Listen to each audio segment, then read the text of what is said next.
My name is Michael Cuadrado.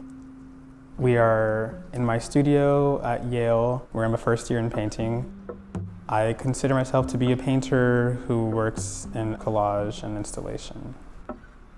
I'm sort of interested in bridging the gap between abstraction, minimalism, and geometry with emotional queer theory readings. And I also try to invent systems that involve color theory to hopefully point towards an idea that there is and is not like a universal truth in the world, and that multiple things can exist at the same time. You can see here I'm sort of doing these sculptural pieces that are incorporating photo, collage, painting, and drawing. These works, in my mind, speak a lot to this idea of time not being linear. I think abstraction helps me depict that and get to those ideas.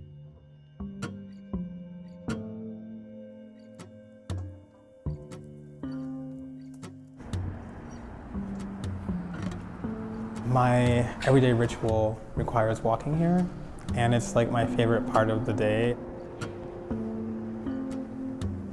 I put on my headphones and just zone out and just walk. I think in that space is kind of where something spiritual is going on in my mind or in my body. I also kind of believe that there's a kind of inherent spiritual act when it comes to pattern painting, where the painting almost becomes about being in that moment, as opposed to figure painting for myself, which felt like there was sort of an end goal with rendering. Abstraction sort of lets me be in a liminal space.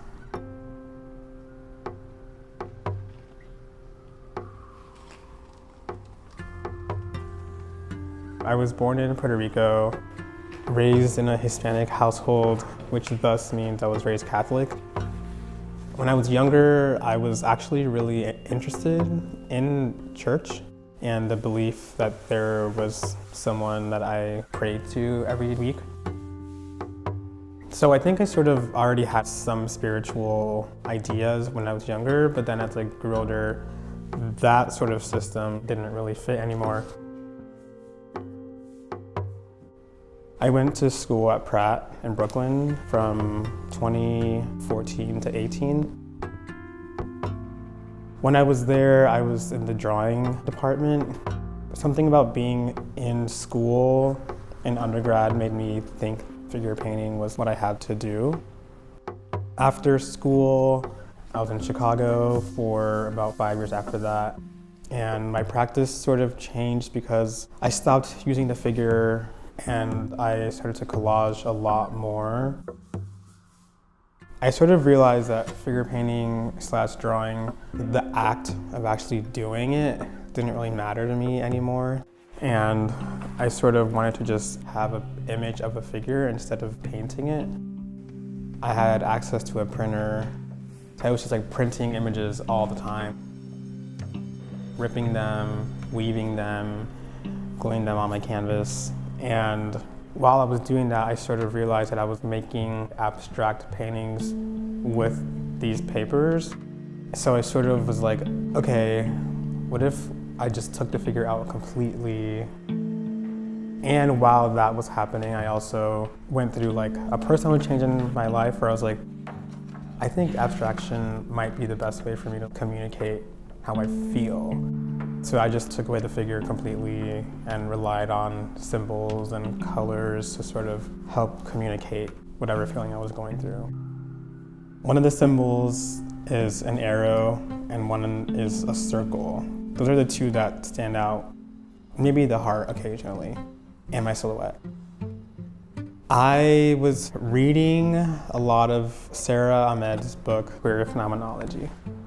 She talks about directionality in relation to queerness, and she says that direction sort of comes from this idea of getting from one point to another point in a straight line. To queer that idea would be to not follow a straight line. Because we as humans believe in facts, numbers, and science, the arrow kind of alludes to truthfulness. So he sort of like used it once and just like ran with it. And I'm sort of just trying to turn it on its head because it's not really giving any direction.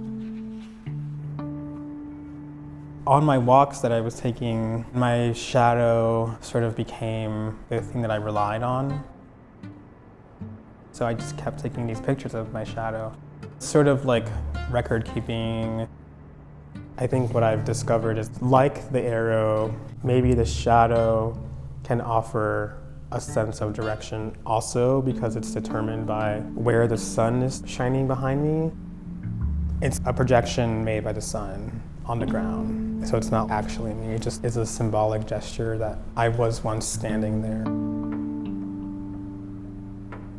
I'm sort of thinking of redoing something, and like how does that change the meaning of something if it like heightens it or if it abstracts it enough where the shadow can suddenly become part of a pattern.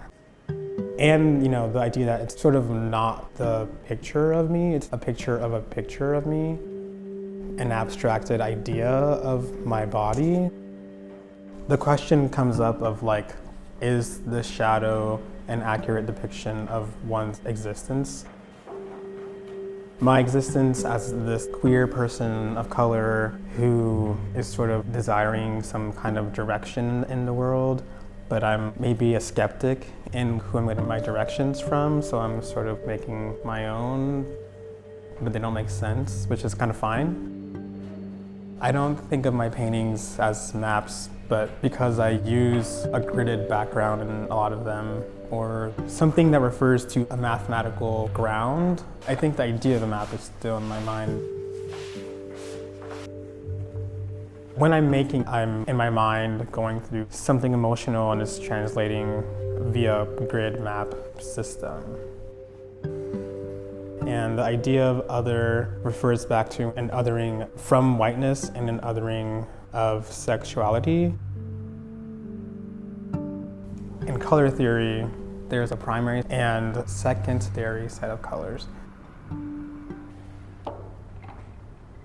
And I'm sort of using those two ideas in reference to a queering of the other. So orange would be a queering of red.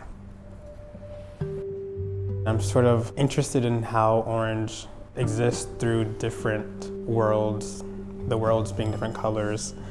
In turn, that sort of, for me, means how an other person like myself moves through the world and how we change, you know, from place to place to place.